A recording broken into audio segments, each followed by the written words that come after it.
Okay, so I'm going to make a quick assembly video. I'm going to really cruise through things, but it's really pretty simple. Um, this is my completed machine. This is what you ought to be able to attain, I guess, if you do everything right. Um, Over here is what will come with a kit. You can see that there are holes drilled in the top of it. There are some keyholes drilled in the top of it.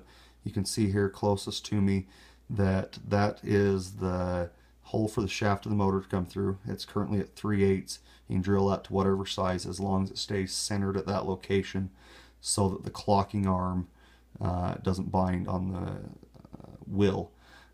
This is the mounting hole for the wheel. It's 3/8. It'll just have a 3/8 bolt coming through it. This is the hole for your annealed cartridges to fall through. Then there's two holes over here, both 3/8, and they are for the all thread for your torch arms to go on. If you come over here, one more thing, you'll notice there are no mounting holes for the motor. That's up to you. That's part of mounting the motor. There are also no holes on this front side, allowing for the switch or the pulse width modulator. That's up to you, getting your own switch and your pulse width modulator. So if we come over to this one, you can see I've went ahead and I've actually drilled this out to 1/2 inch because I have a collar on these motors that I have, and then I have 4 screw holes to mount. The way I did this, I used a sleeve off a 100 count of primers, cut a piece out, put a 1/2 inch hole through it. I actually have this slid over a 1/2 inch drill bit. So what I've made the holes line up with the holes on the motor. Then I can drop this through my 1/2 inch hole, mark the holes with a pick, take it back out, drill the holes for the motor mount. There's the screws. Real simple, pretty straightforward. You can see on this one, I've went ahead, maybe you can see on this one, I went ahead and drilled the holes for the switch and the pulse width modulator. One's a 3/4 inch hole, one is a 5/16, I believe, for the pulse width modulator. They're, like I said, pretty simple though. From there, let me hurry and show you some hardware of what's going to come with the kit. Over here we have 2 pieces of 3/8 all thread, 5 inches long. They're for the torch arms. There are 6 serrated locking nuts, 2 to hold each of the pieces of all thread to the stand, and 1 for each piece of all thread to go on the bottom side of the torch arm. Then you'll see 2 wing nuts for quick adjustment on the torch arms. You'll see 6 washers. 2 are for the saw wheel, and 4 are for the torch arms. 1 on top, 1 on bottom, going on the piece of all thread. There's 1.5 inch by 3/8 fully threaded bolt, a nylock washer. That is what will hold the actual wheel tight. And then there is this 3/8 jam nut. You'll notice it's really thin. It's to keep the deck height closer so that lighter case won't tip over as much. You'll notice here, I kind of already have it on here. There is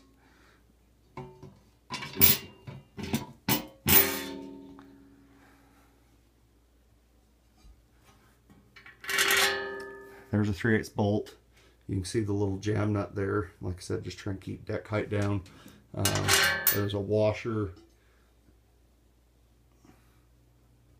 I guess I gotta keep the camera on things.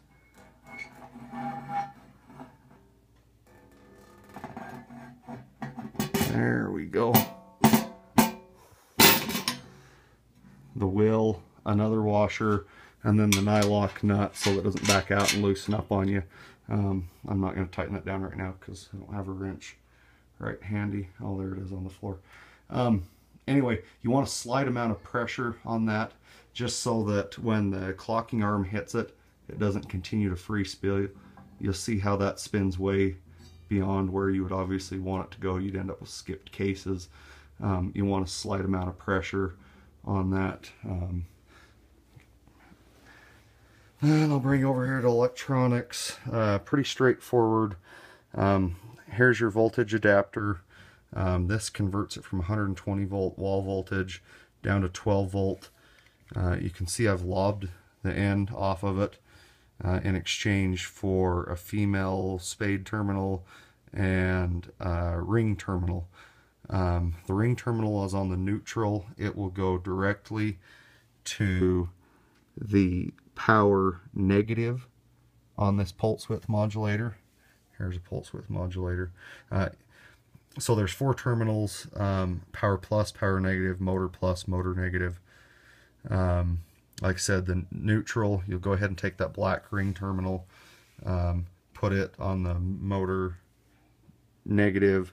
The female spade terminal is so that you can take and run it to one of the terminals on the back of a switch. Then I have a jumper wire to come off the back of the switch with a ring terminal to bring my power up to my pulse width modulator so that I can easily get my speed set for a specific case and just be able to flip the power switch on and off. The pulse width modulator is real easy. Obviously, the knob slides off the end of it. There's, if you look real close, there is a nut and a washer off the end of there. You just need to take that nut and washer off, poke it through your hole in your stand. You can see a switch here, the motor with 2 terminals on it. Obviously they're the motor plus and motor negative. Hook everything up and it'll run like a champ. From here, the only thing left to do is torch arms. You can see I've went ahead and brought the all thread through. There's 2 of those serrated nuts on the bottom, 2 on the top. If you come over here, here's one that has the torch arms attached.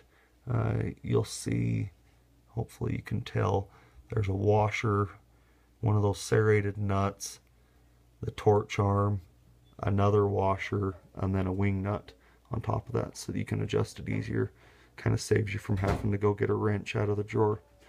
If you have any questions, let me know.